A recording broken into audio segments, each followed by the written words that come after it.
Olá, eu sou Felipe Recondo e este é o Sem Precedentes, o podcast do Jota em que nós discutimos o Supremo e a Constituição. Augusto Aras vai ficar mais 2 anos no comando da Procuradoria-Geral da República. Apesar das críticas e acusações feitas por seus colegas de MP, a despeito da cobertura negativa da imprensa sobre a sua gestão, e mesmo com todos os adjetivos negativos que vinha recebendo da academia, Aras passou com tranquilidade pelo Senado. A sua sabatina na CCJ, na Comissão de Constituição e Justiça, foi absolutamente tranquila e no plenário do Senado ele teve apoio folgado para mais um mandato na PGR. O que explica esse descolamento entre imprensa, opinião pública, academia da política? Como interpretar essa aprovação folgada de alguém que estava sob permanente crítica? É o assunto que o nosso time do Sem Precedentes completo vai tratar hoje. Juliana Cesário Alvim da UFMG, Diego Werneck do INSPER e Tomás Pereira da FGV Direito Rio. Eu já levanto aqui algumas hipóteses, nada originais, eu sei, mas que eu vi dos colegas e críticos do Augusto Aras, que para mim fazem algum sentido. Aras não é um ator externo à política, ele seria fruto, inclusive, de parte dela. Uma segunda hipótese é que a política prefere esse tipo de procurador, que repete como mandamento que o Ministério Público não pode criminalizar a política, como teria feito no passado recente, ou como teriam feito no passado recente outros procuradores. Então essa seria uma preferência da política. Mas vamos testar essas hipóteses aqui com o nosso time. Ainda no episódio de hoje, o presidente do Senado, Rodrigo Pacheco, arquivou o pedido de impeachment feito pelo presidente da República contra o ministro do Supremo, Alexandre de Moraes. Pacheco entendeu que não havia justa causa para processar o ministro do Supremo. No nosso episódio anterior, que nós gravamos numa sexta-feira pela manhã, antes de o impeachment ser protocolado, nós dissemos que este era o não fato da semana. Parecia que Bolsonaro havia desistido do pedido de impeachment de Alexandre de Moraes. No fim da tarde veio o pedido de impeachment entregue por um funcionário do Palácio do Planalto lá no Senado. Agora talvez nós pudéssemos dizer que há um outro não fato desta semana, mas com este governo é sempre arriscado fazer alguma projeção racional. O não fato seria a aparente desistência do presidente Bolsonaro de pedir o impeachment também do ministro Luiz Roberto Barroso, mas vamos aguardar as cenas dos próximos capítulos. E ao final do episódio de hoje, vamos eleger um personagem, um fato ou uma decisão da semana. Diego Werneck, eu começo por você tentando explicar esse descolamento. O que aconteceu? Por que Augusto Aras é tão palatável para a política, mesmo diante de tantas críticas que vêm de vários lados? Felipe, a gente pode pensar na performance dele na sabatina como um indicador disso, mas, de certa forma, já estava dado no período dele como PGR até aqui, né? A atuação dele foi marcada por, digamos, não querer comprar briga com quase ninguém, né? Houve, talvez, algumas exceções a essa regra geral, mas do ponto de vista de Brasília, né, dos atores políticos de Brasília, né, ele não foi um protagonista, né, um ator que liderou o processo de responsabilização, né, mesmo quando ele não deixou de agir, ele agiu como o segundo ou terceiro jogador a entrar, né, nessas discussões. Então, isso é, do ponto de vista de atores políticos, faz sentido que isso seja, né, interessante para todos eles. E aí você pensa na performance dele na sabatina, o tom dele era um tom de uma pessoa, né? Olha, eu sou uma pessoa razoável, eu converso com vocês aqui, eu não quero, não esperem, vocês sabem, né? Não precisa acreditar na minha promessa, vocês me viram agindo nesses 2 anos, não esperem de mim, né, liderar esses grandes processos de investigação e criminalização e responsabilização de atores políticos. Ou seja, e até se descolou um pouco, né, do presidente Bolsonaro, né, deu algumas leves cutucadas em algum momento, meio que dizendo, isso é outra coisa, não é como eu penso, né, a minha questão aqui é outra. Então, eu acho que a sabatina, de certa forma, ela só confirma o que já era visível. E esse descompasso, né, eu acho que eu chamaria a atenção de uma coisa antes de ouvir vocês.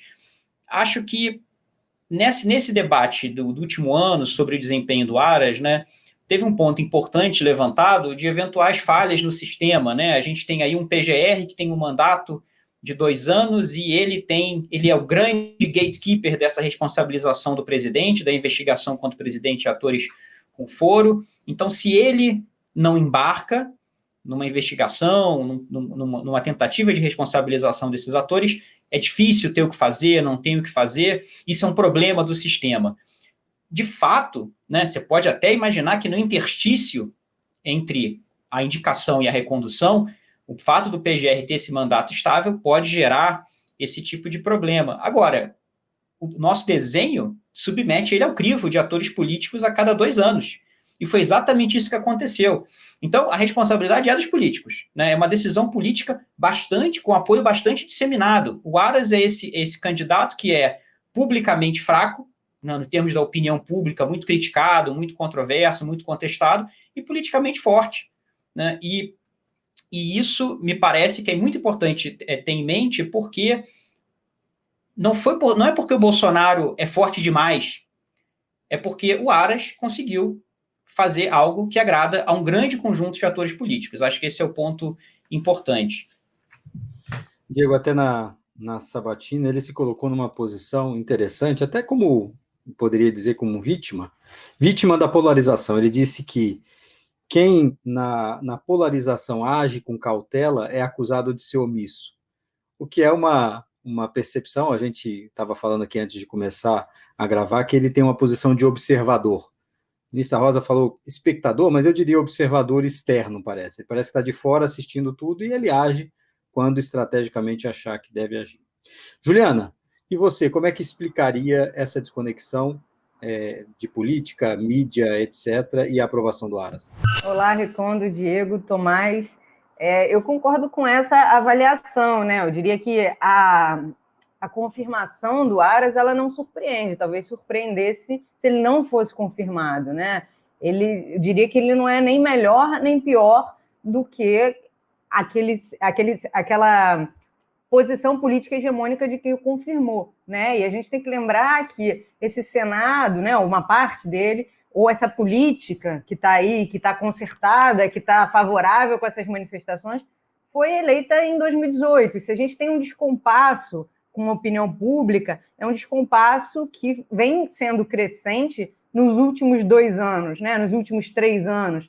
Então, talvez essa opinião pública, essa crítica, né, da imprensa e da academia, etc., ganhou corpo nos últimos 3 anos, mas ela não está em sintonia com quem foi eleito ali há 3 anos atrás e que está confirmando essa nomeação. Então, acho que esse descompasso pode vir dessas crescentes críticas que foram se desenvolvendo com razão, né, ao longo desse mandato, e também do descolamento mesmo da opinião pública aí, de uma forma mais disseminada, né, se a gente for olhar as pesquisas de opinião, com relação ao próprio governo federal, né? Então, acho que a opinião pública se movimentou, mas talvez a política tenha se movimentado menos, ou seja, esteja mais ligada com determinados valores que quer que prevaleça ali de qualquer maneira, como essa questão aí da Lava Jato ou da criminalização da política, né? Então, tem uma pauta que não está em sintonia, né? Do que é mais importante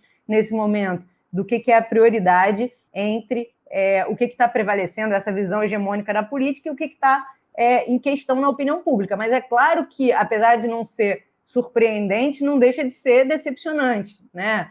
Assistir essa recondução, sabendo que o Ministério Público tem estado alinhado com o governo, submetido diante de uma série de violações à Constituição, à lei, etc. E esse descolamento, Juliana, a minha percepção também a opinião pública está muito dividida entre quem quer o impeachment e quem não quer o impeachment, quem defende Bolsonaro. E parece que a classe política está só olhando para 2022, para a eleição, e seguindo o jogo. A gente não vê o PT pressionando pelo impeachment, e também, no passado, quando a gente viu a ação do PGR contra presidentes da República, não dava em nada. Então, esse é o cálculo que o Augusto Aras também faz. Se ele entrasse com qualquer processo por crime comum contra o presidente da República, ele tem certeza de que não seria aprovado. E ele está querendo o jogo jogado. Mas vamos ouvir o Tomás também sobre esse mesmo assunto. Tomás. Condo, Diego, Juliana.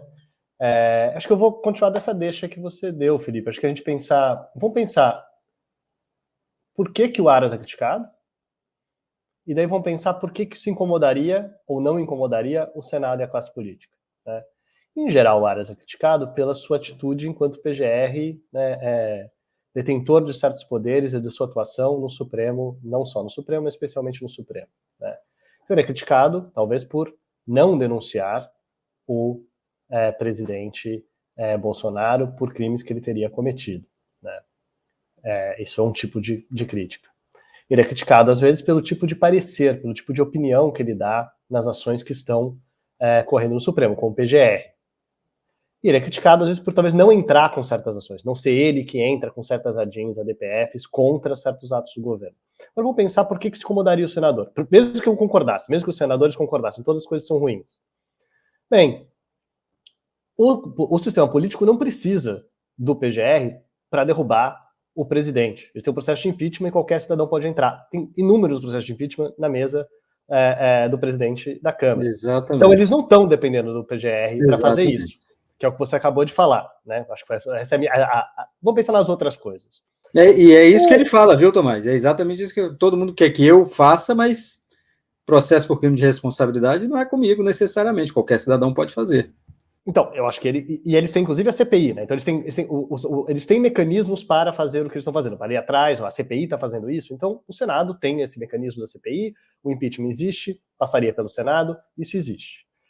Vamos pensar pareceres do PGR, em geral, com frequência, muitos pareceres que são, né, alinhados com o mesmo tipo de posicionamento da AGU, com frequência, a gente tem se notado uma tendência, apontada até em pesquisas, então uma pesquisa da FGV-SP, né, que é sobre a atuação do Aras, em que eles falam sobre isso, mas assim, o que a gente já falou um pouco sobre isso, o parecer dele não determina a decisão, os ministros decidem mesmo assim, ele dá parecer a favor do governo, os ministros acham que aquilo não faz nenhum sentido e decidem contra. O que isso tem gerado, talvez, é que o PGR é menos ouvido, talvez, né? As opiniões dele talvez sejam menos consideradas como posições imparciais como do que seriam normalmente em certos temas, mas não afeta o resultado dos processos, propriamente dito.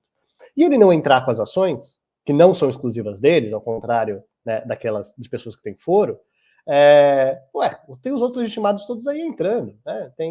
Qualquer partido político pode entrar, então por que os senadores estariam preocupados com isso? Né? Então, por mais que sejam motivos críticos, né, para ser crítico ao Aras na sua atuação, né, críticas substantivas a certos pareceres, que a gente poderia dizer que eles não são fundamentados, devidamente fundamentados, de acordo com a nossa opinião, qual seria a melhor interpretação da Constituição, ações que ele deveria ter impetrado, achar que ele está sendo omisso em relação à sua atuação em certos temas.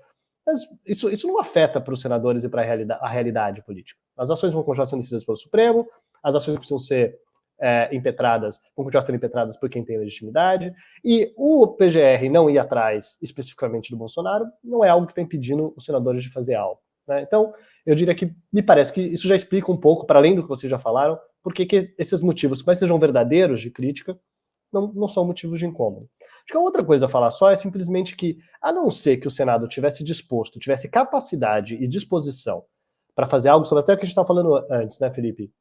De assumir esse processo. Falar, não vai ser esse nome, e eu vou dizer quem vai ser. O Senado vai falar, nós vamos dizer quem vai ser o PGR, e você, a gente vai tomar a liderança informalmente, que seja, mas a gente vai... fazer um jogo duro, obstruir para que não fosse o Aras e tal. Para fazer com que fosse o dele, assim, ou do Senado, um nome de consenso do Senado. Primeiro, talvez não precisem fazer isso, como a gente acabou de falar no começo, né, não está incomodando tanto, por que eles vão gastar toda essa ficha para substituir o Aras? Não parece precisar. Mas segundo, se eles fossem fazer isso, já que eles não vão fazer isso, quais são as alternativas para o Senado, se não fosse o Aras? Bem, tem dois tipos de alternativas, nenhuma delas parece particularmente positiva. Né? Uma seria um outro nome escolhido do chapéu do Bolsonaro, tirado de qualquer membro do Ministério Público, como ele fez com o próprio Aras, em certa medida, né? Essas nomeações dele, e sem o mesmo nível de crítica, sem o mesmo nível de controle, sem o mesmo nível de desgaste político pelo qual o Aras já passou, e sem saber exatamente quem é essa pessoa, sem o teste sobre exatamente que tipo de comportamento vai estar. Não parece o tipo de coisa que os senadores gostariam de apostar nesse momento. A outra opção por mais que existam motivos para defender um processo mais institucional, né, a lista tríplice, não mesmo que não seja no modelo que ela existe hoje, mas algum tipo de participação do MP nessa nomeação, não parece que é isso que os senadores querem. Um nome tirado organicamente, institucionalmente, da burocracia do MP, que tem o apoio do MP necessariamente, porque alguns desses nomes são nomes que são associados a uma visão da antipolítica, da crítica política, da criminalização da política. E não vai ser isso, não vai ser essa lista que os senadores vão querer. Então, de novo, acho que também tem um pouco a ver com... Não parece estar incomodando tanto assim os senadores, ou tem motivo para incomodar os senadores, por mais que seja digno de críticas em si. E as alternativas, já que é um processo de nomeação em que os senadores têm um poder de veto, será que não seria pior para os senadores algum nome? Por que jogar com incerto? Essas duas coisas acho que juntam-se com tudo que vocês já falaram para explicar por que, por mais que seja um nome muito criticável e muito criticado, não é um nome que parecia ter grandes dificuldades para passar no Senado, inclusive não era essa nenhuma previsão. Ninguém aqui imaginava, ou não só aqui, né, em geral na imprensa, não existia uma aposta de uma rejeição ao PGR. Tomás, e você falou para que ir pelo incerto, né? Acho que esse raciocínio também se aplica ao próprio Supremo nesse processo de recondução do Aras, né? Se a gente houve muitas rusgas aí, conflitos, atritos em processos, em decisões envolvendo o campo bolsonarista e o Supremo, em que o Aras foi uma parte relevante. Mas vamos pensar nesses termos, né? É ruim para o Supremo que o Aras continue? Com todas as críticas que eu acho que podem e devem ser feitas ao Aras, né? Eu falei aqui que ele tem essa trajetória e essa imagem na sabatina de não quero guerra com ninguém. Sabemos que ele sabe ir para a guerra com críticos, né? Sabemos que isso é uma coisa que ele não necessariamente encara bem. Mas na relação com o Supremo, é interessante porque o Alexandre de Moraes arquivou, né, o pedido de representação que os senadores Contarato e Vieira fizeram. A notícia crime, né? A notícia crime, desculpe, que deveria ser indicada, então, encaminhada para o Conselho Superior do Ministério Público, e o Alexandre de Moraes arquivou, considerou que não havia elementos mínimos para levar adiante aquilo, e surpreende que isso tenha sido feito tão rapidamente, né? Porque você poderia imaginar, se é o momento da recondução do Aras, né? Acho que não seria surpreendente que se esperasse uma semana a mais e deixasse isso no ar durante a recondução, mas Alexandre de Moraes foi rápido em determinar esse arquivamento. Decidiu um dia antes da sabatina. Um dia antes da sabatina. É difícil imaginar que esse time não foi calculado para sinalizar caminho livre, para dizer, olha, vamos tirar esse problema aqui nesse processo de discussão sobre a recondução do Aras. Não vai acontecer esse inquérito e esse eventual processo. Por que isso? Eu acho que, se a gente para pensar, o Aras, com todos os problemas, ele justamente por não ter agido em várias coisas que deveria, acho que ele acabou diminuindo a própria utilidade do PGR, né? O PGR, como a linha do Márcio tinha colocado também, ele é menos importante hoje do que era nessa relação para responsabilização de atores políticos do que era em 2019. O Supremo foi criando aí uma estrutura de contenção, né, para circunnavegar esse ponto de veto que o PGR pode ser, e essa estrutura, embora não seja perfeita, ela seja problemática, é possível que os ministros olhem e falem, bom, a gente está conseguindo lidar com isso, né? A gente está conseguindo, de alguma forma, enquadrar o presidente Bolsonaro, mesmo com o PGR, que não vai assumir essa responsabilidade de ser um aliado nesses processos. Então, o que é melhor, né? Você arriscar trocar por alguém que entra agora mais legitimado, porque é um novo nome, talvez mais bolsonarista, né, como o Tomás mencionou, né, ou você continuar com alguém que já sinalizou, não, é assim que eu funciono e o Supremo já aprendeu a lidar com isso, já está criando os mecanismos para lidar com isso. Então, Aras, de certa forma, ao se comportar de um jeito que tornou a PGR, a minha leitura, menos relevante, né, o Supremo foi preenchendo esse espaço de outras formas, ele acaba se tornando aceitável para o STF, e melhor do que opções incertas que poderiam ser mais radicais. Diego, eu acho que até mais do que isso, o Supremo tem mudado o sistema acusatório, subvertido o sistema acusatório, com a PGR falando alguma coisa, mas só nos autos, sem fazer uma campanha. De fato, concordo com você. Esse é um legado do Aras, Isso, reduzir exatamente. A importância do Ministério Público no sistema acusatório.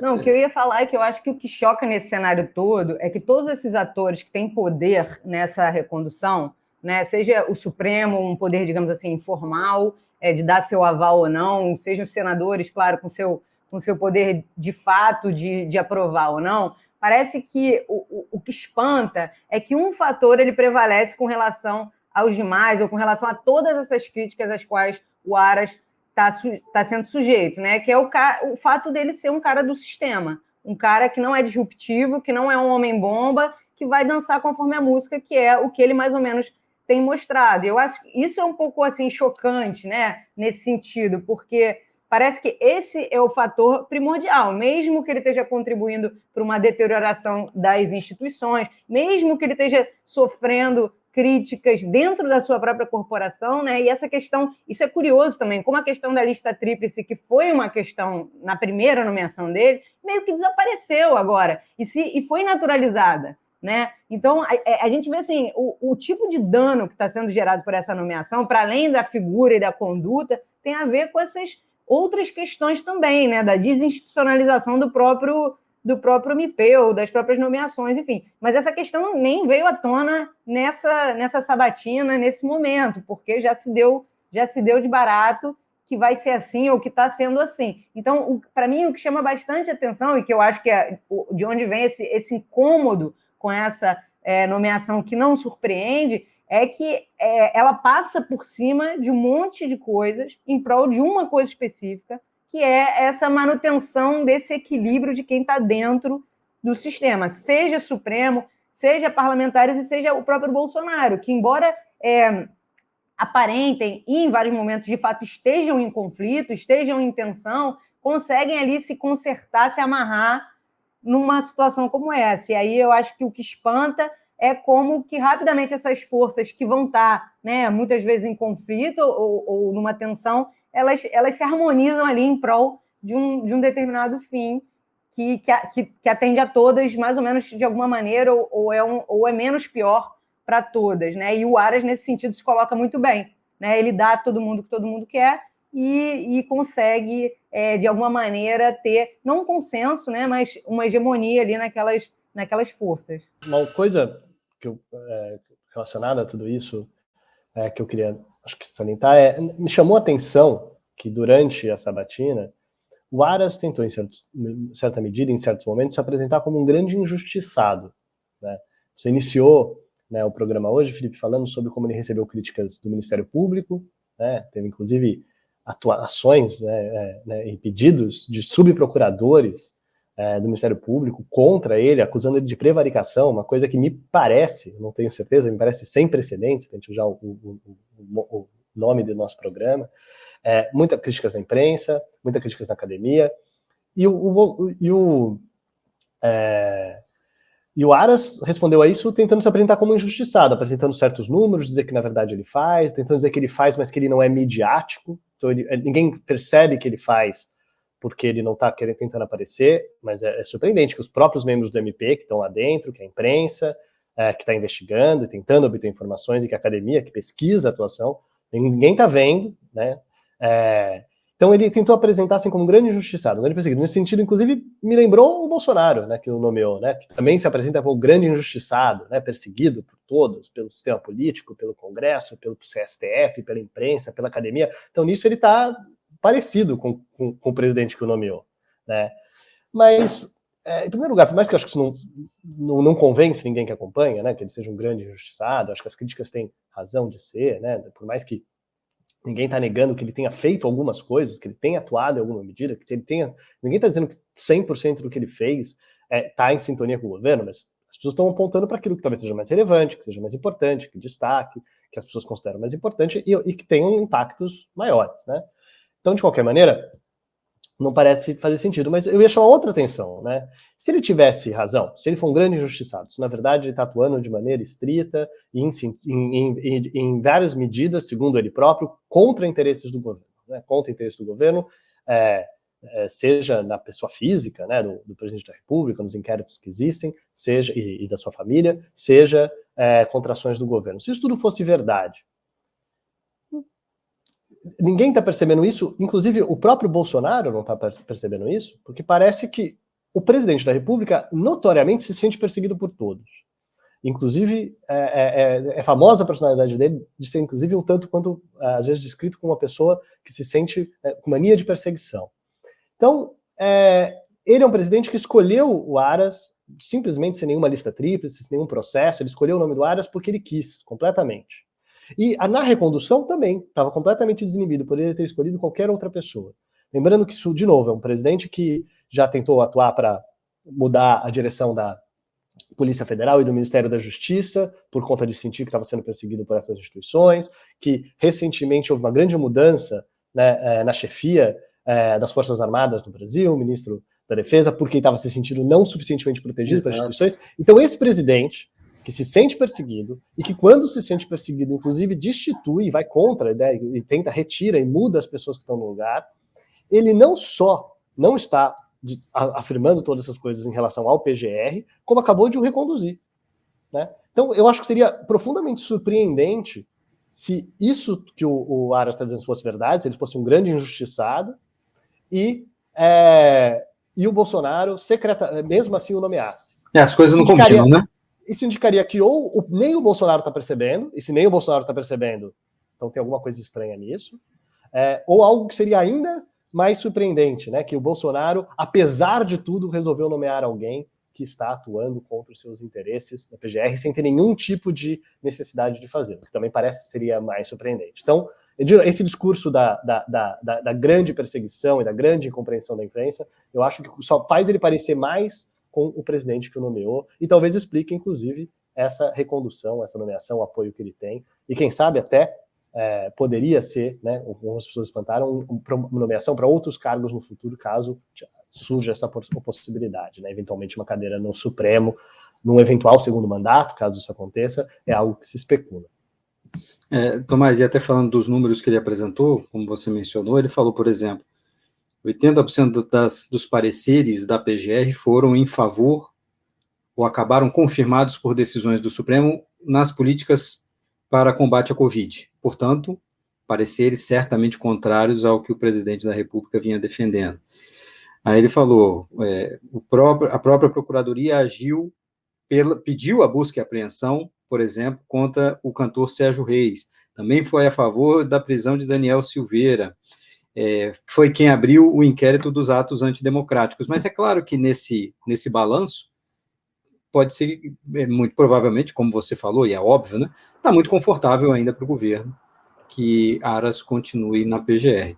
Pode ter lá na frente, e isso é um último ponto, eu já passo a palavra para a Juliana, no TSE, no ano que vem, Aras não vai atuar como procurador eleitoral, ele já designou uma pessoa, e disse que essa pessoa vai atuar do começo ao fim. Interessante que ele tenha saído dessa posição, delegado isso a uma outra pessoa. Sinal de que também não vai interferir no TSE nesse jogo, que pode ser interessante para todo mundo.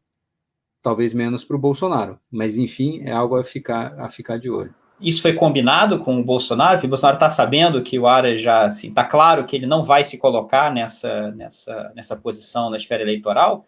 Quando ele designou Paulo Gonet Branco para lá, para mim fica muito claro.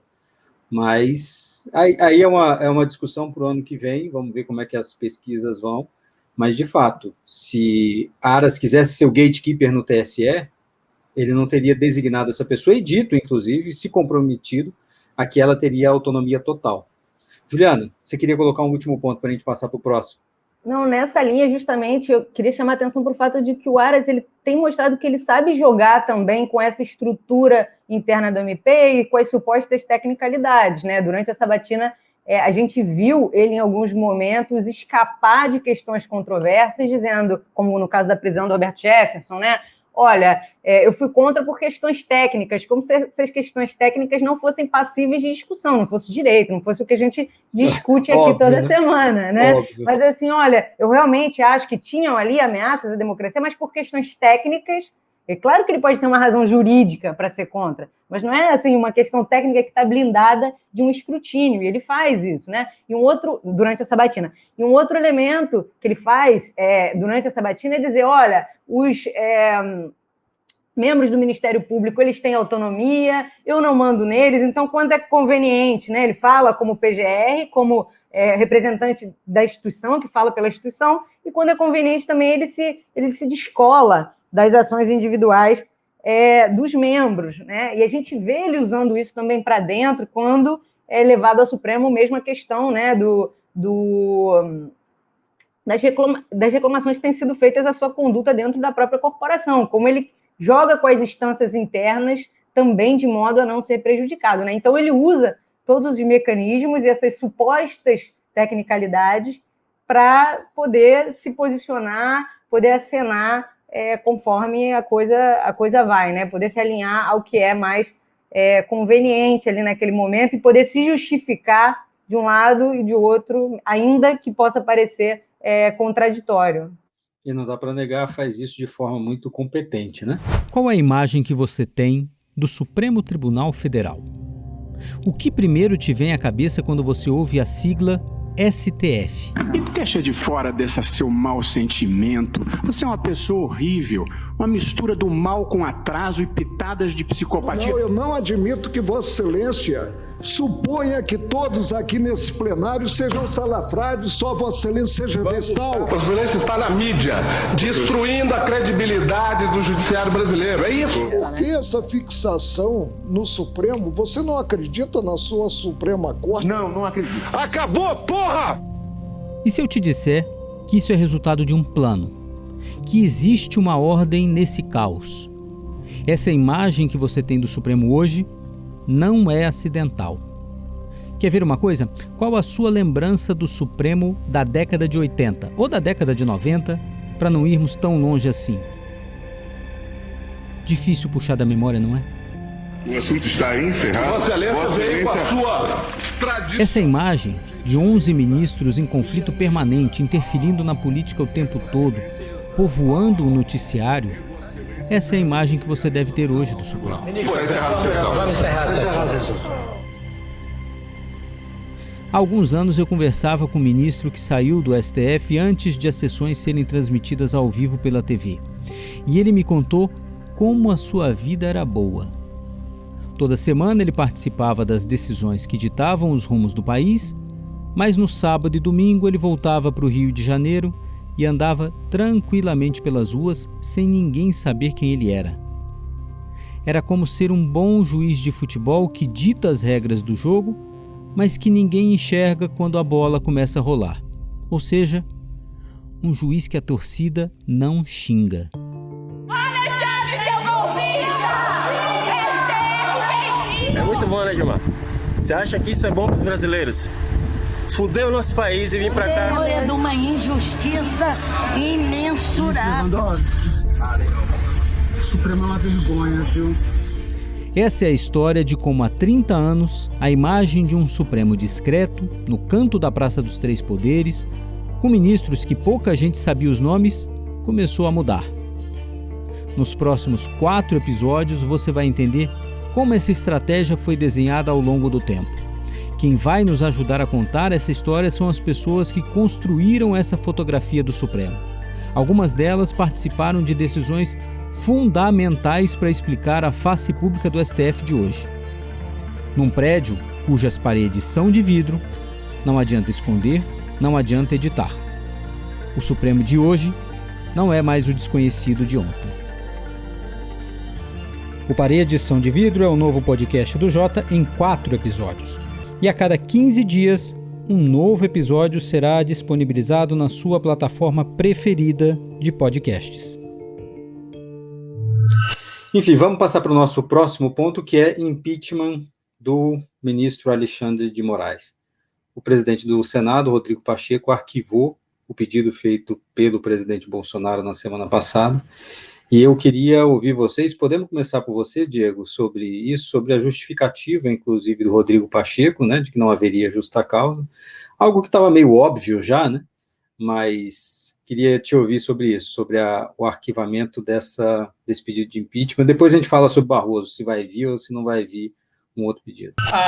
A advocacia do Senado, né, deu um parecer, editou um parecer que embasou, acho que, a posição do Rodrigo Pacheco com relação a isso, e essa peça da advocacia do Senado pega o que seria o ponto central, né, tem alguns pontos na petição do Bolsonaro, mas um ponto central era a atuação do ministro Alexandre de Moraes no inquérito das fake news, inquérito de atos democráticos, esses inquéritos que têm gerado essas medidas contra atores do campo bolsonarista nesses últimos 2 anos.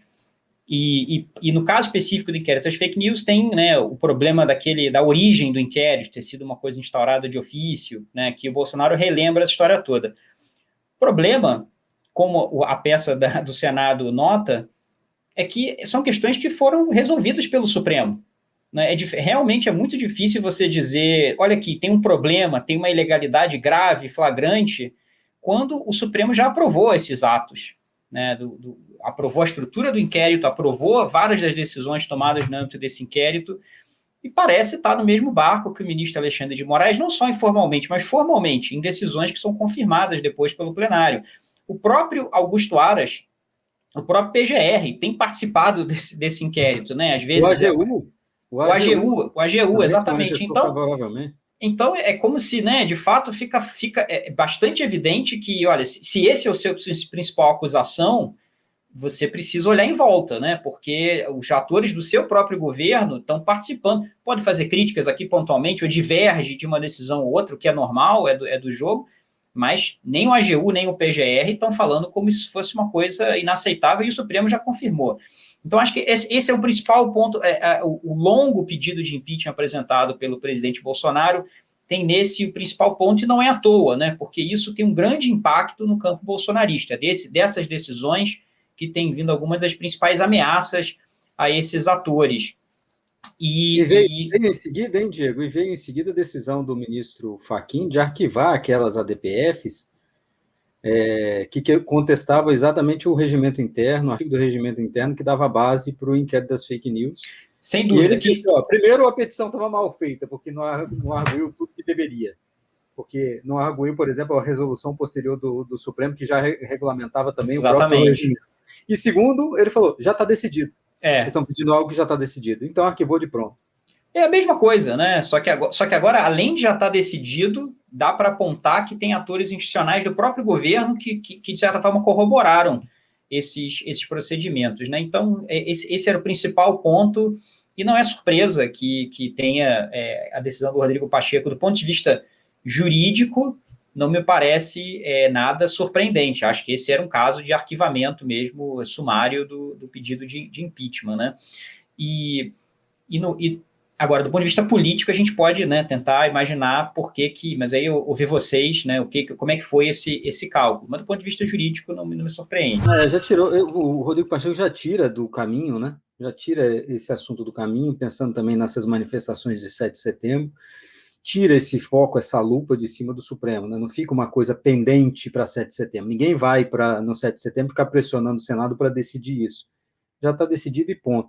Tinha até alguma tecnicalidade sobre se pode rejeitar monocraticamente o pedido de impeachment, né, a denúncia, mas aí o Supremo já passou por cima disso também. Em tese, pelo que diz a lei, é a mesa do Senado que deveria decidir, não o presidente do Senado que deveria. Mas já houve uma decisão nesse sentido, vocês vão lembrar, era um pedido de impeachment do ministro Gilmar Mendes, houve uma contestação no Supremo, via mandado de segurança, e aí, quando começou o julgamento, o relator era o ministro Lewandowski, e aí o ministro Marco Aurélio pediu vista. E aí azedou a relação entre Gilmar Mendes e ele de vez. Então, mas era essa a discussão, se o presidente do Senado poderia arquivar de pronto, se não deveria submeter à mesa. Mas... Que ano isso, Felipe? Não vou me lembrar o ano não, mas eu lembro como se fosse hoje que o plenário começou a discutir esse processo, sem citar o nome do ministro que estava sendo contestado, nada assim.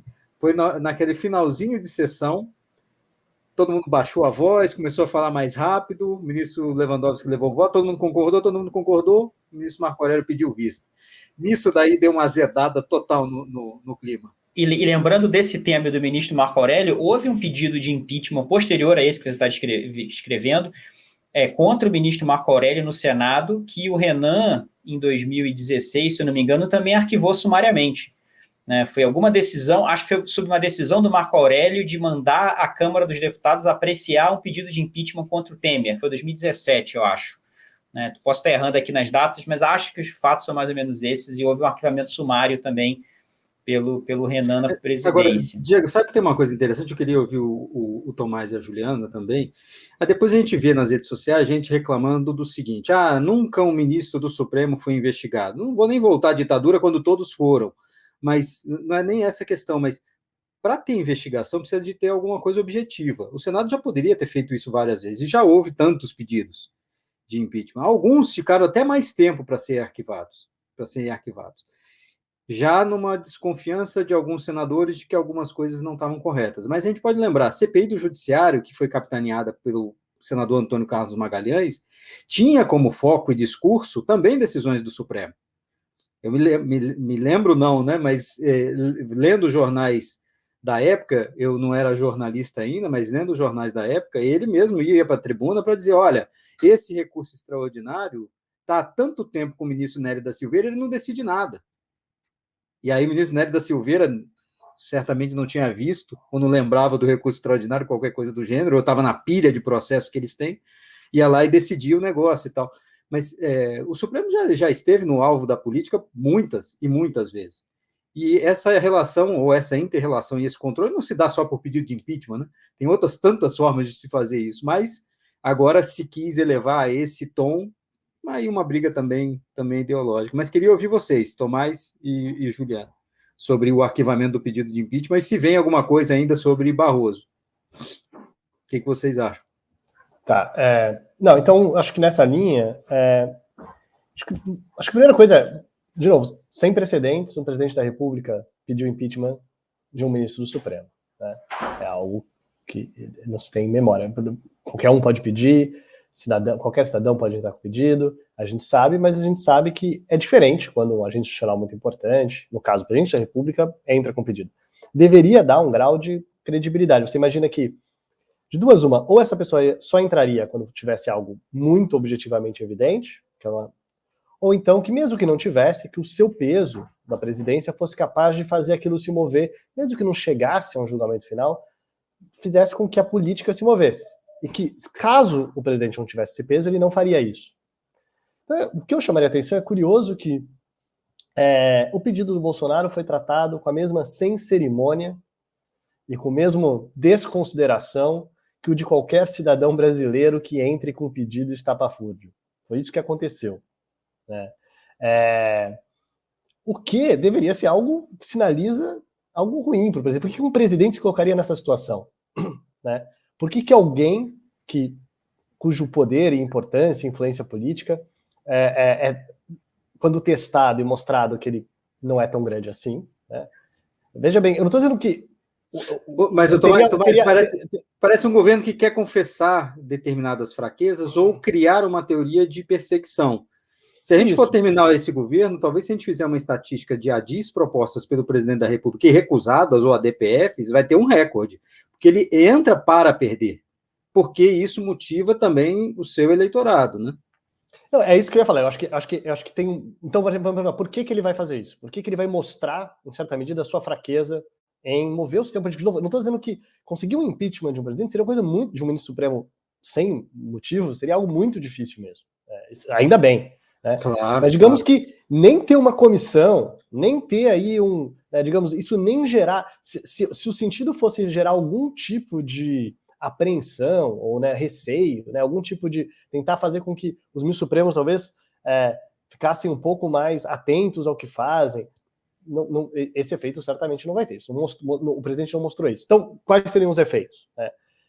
Para sua base. Mas o que ele quer mostrar para sua base? Que ele não está fazendo nada, não é que ele está deixando de fazer algo, acho que ele foi muito cobrado, né? Como que isso acontece, né? Como que o Daniel Silveira foi preso, como que o Roberto Jefferson e agora o Sérgio Reis, como que isso está acontecendo com essas pessoas das redes de apoio ao presidente e ele não faz nada, então acho que uma demanda por isso, ele quer mostrar que ele está atuando. Mas tem também uma vontade do presidente, que é curiosa, de tentar reverter o julgamento. Ele está tentando dizer que quem está fora da Constituição são os outros. Né?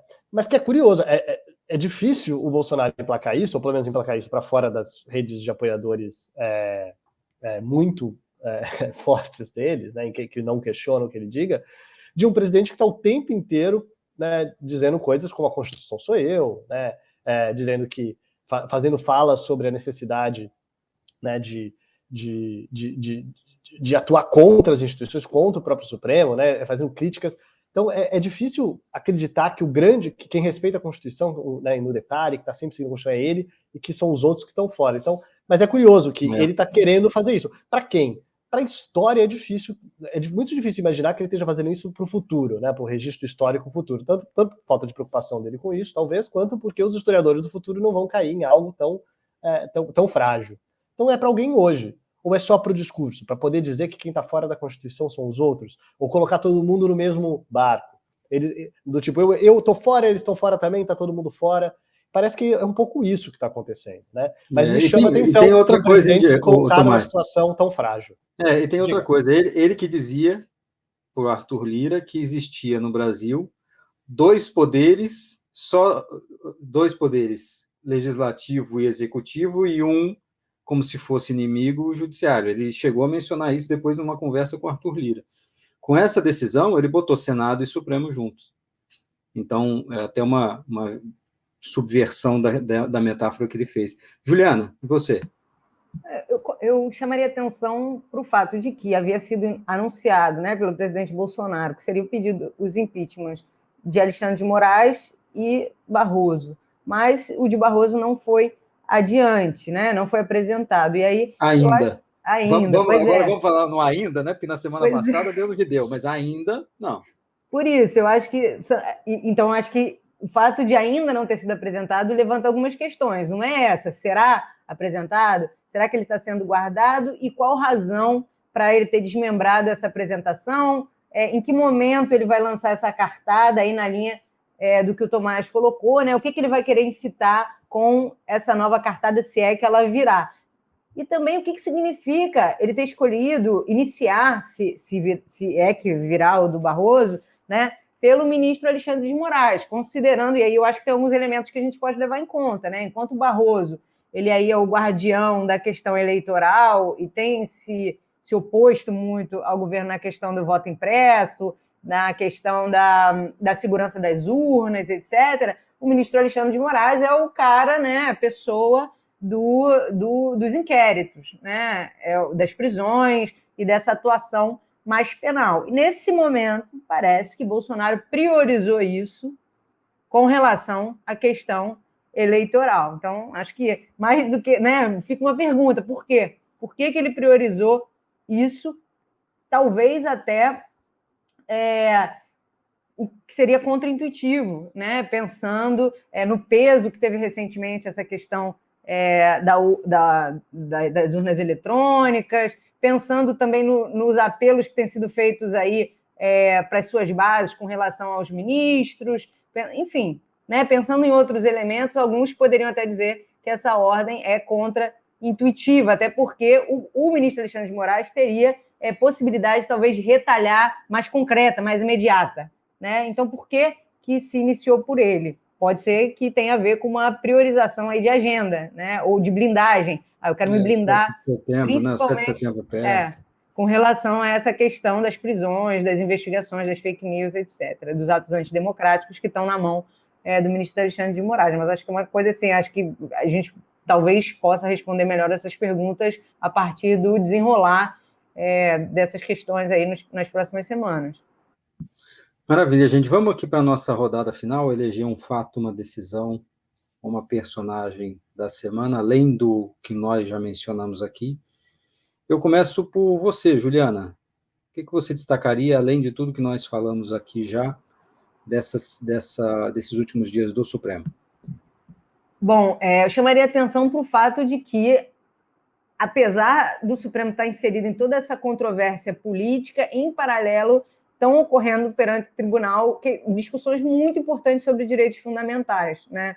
Então, tem a questão do marco temporal, que estava agendada para ser julgada essa semana, né? Que é crucial na questão dos direitos dos povos indígenas e que, a princípio, foi adiada para a próxima semana. que mostra a sociedade se mobilizando em torno do tribunal, com grandes expectativas, e, é claro, tem repercussão nessa outra esfera, né, do tribunal, nessa esfera da interação com os poderes políticos, quais são os interesses que estão representados, por exemplo, no parlamento, e que também se representam nessa ação, né, interesses relacionados, por exemplo, ao agronegócio e tudo mais. Então, esse caso é interessante porque conecta essas duas dimensões da atuação do Supremo, mas é interessante também porque é um caso muito importante que envolve direitos fundamentais muito relevantes.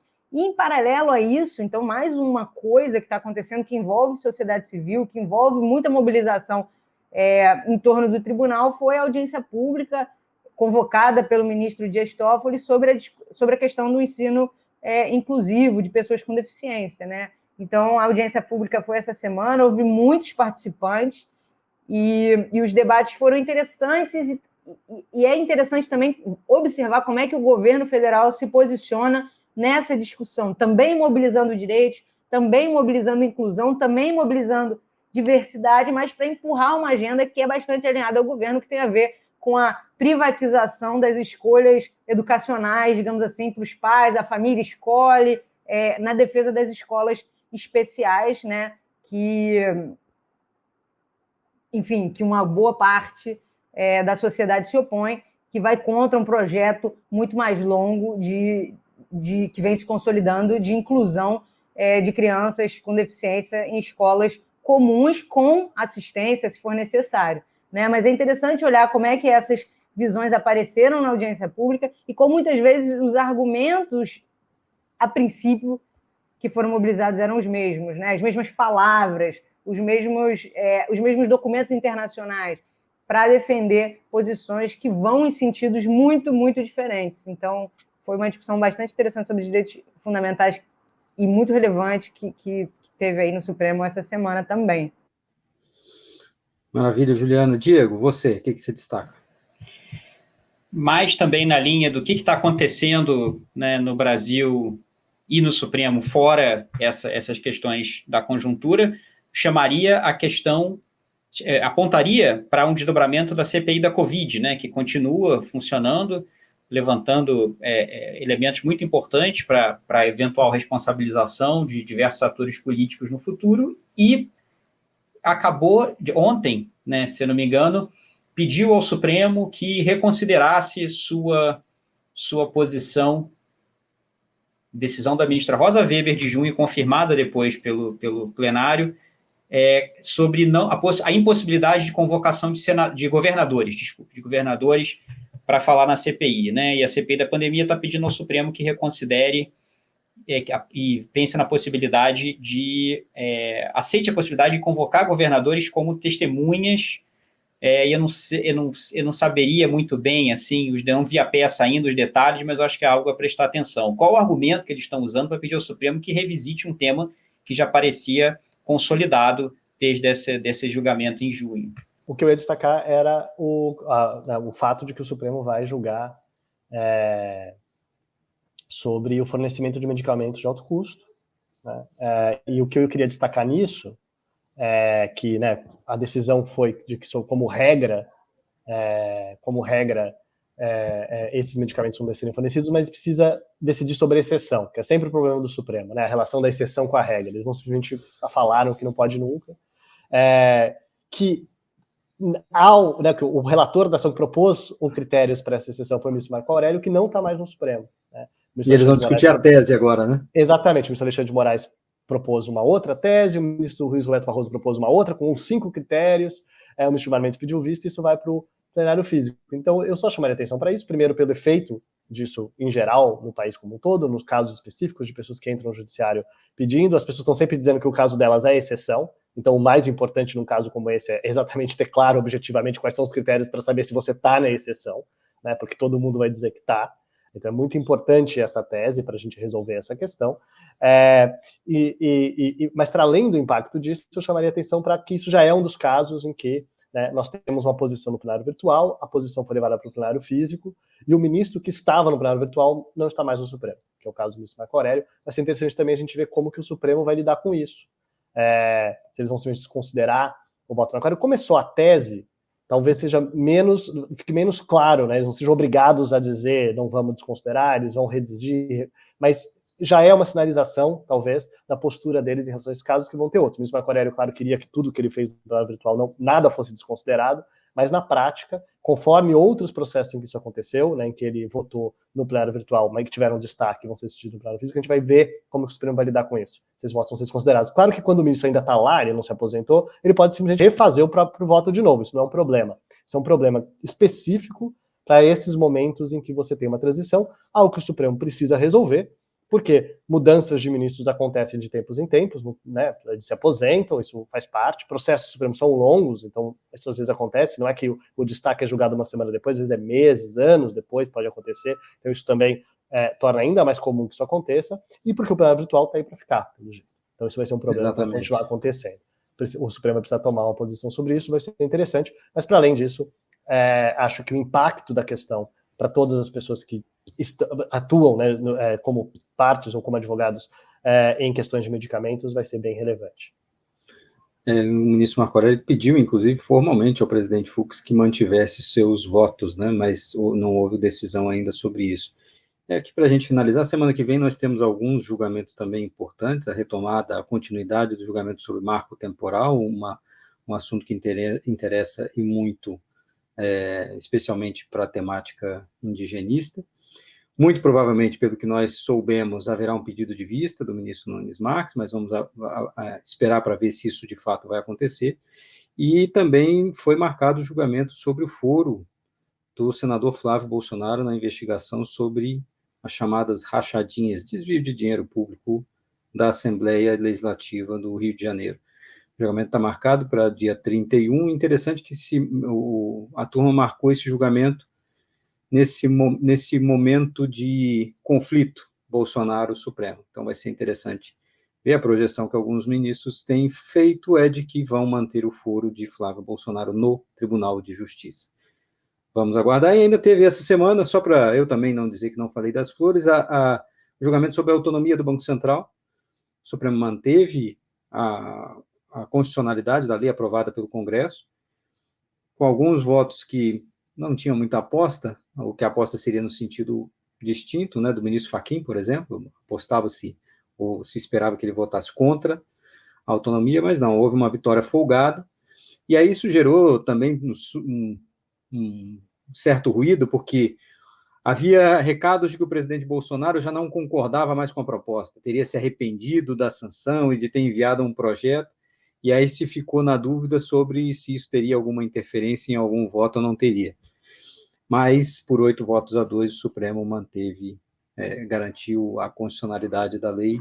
Então, isso ficou uma dúvida, né? Ficou uma dúvida se a lei era de prerrogativa exclusiva do presidente da República ou se o Congresso poderia fazer, e aí isso o Supremo deixou em aberto, não vai resolver, aparentemente.